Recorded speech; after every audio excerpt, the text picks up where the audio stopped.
Inihirap naman sa publiko ni PNP Chief Director General Bato de la Rosa ang mahigit 40 dayuhang na inquest na dahil sangkot umano sa kidnap for ransom activities. Tina-target daw ng sindikato ang mga dayuhang high roller. May ulat on the spot si Mariz Umali. Mariz?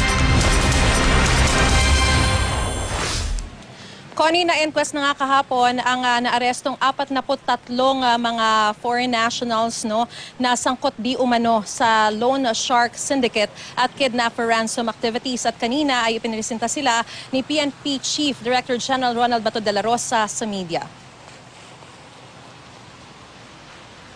41 Chinese at 2 Malaysian national ang ipinresenta ngayong umaga ni Chief PNP Bato de la Rosa sa media matapos silang maaresto ng pinagsanib na puwersa ng PNP Anti-Kidnapping Group at Bureau of Immigration itong Martes. Base sa report, dinukot ng mga suspect na sina Nang Yu Meng at Go Kok Keong, parehong Malaysian national, ang isang babaeng Singaporean national na kinilalang si Wu Yan, 48 years old, nitong July 17, 2017 habang naglalaro sa Solaire Resorts and Casino sa Pasay City.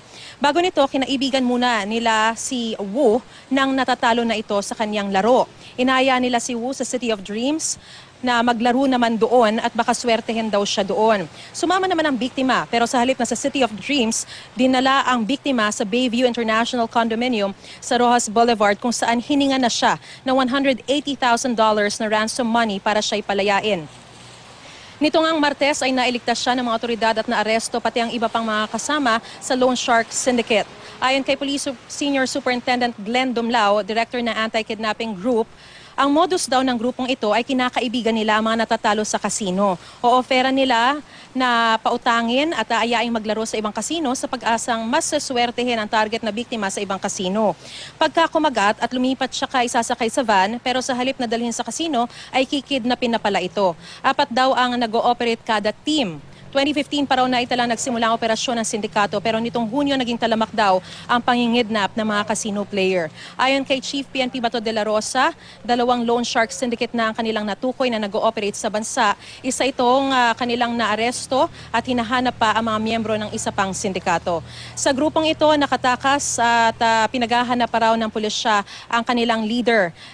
Kinasuhan na ng kidnap for ransom at serious illegal detention ang mga naarestong mga suspect. At yan ang pinakasariwang balita mula rito sa Camp Crame. Balik sa iyo, Connie. Mariz, may plano bang ipa-deport itong mga nahuli na kaparte ng sindikato?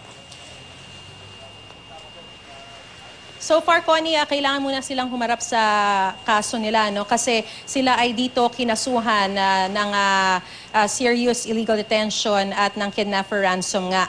Ang balita natin, impormasyon na nakuha natin na pupunta muna at babalik muna sa kanyang country o sa kanyang bansa ay yung biktima. Pero nangako naman na magko-cooperate at sa tuwing magkakaroon ng hearing dito sa bansa ay tutulong siya, babalik siya dito sa bansa para tumulong siya dun sa pagresolba sa kaso. Connie. Maraming salamat, Mariz Umali.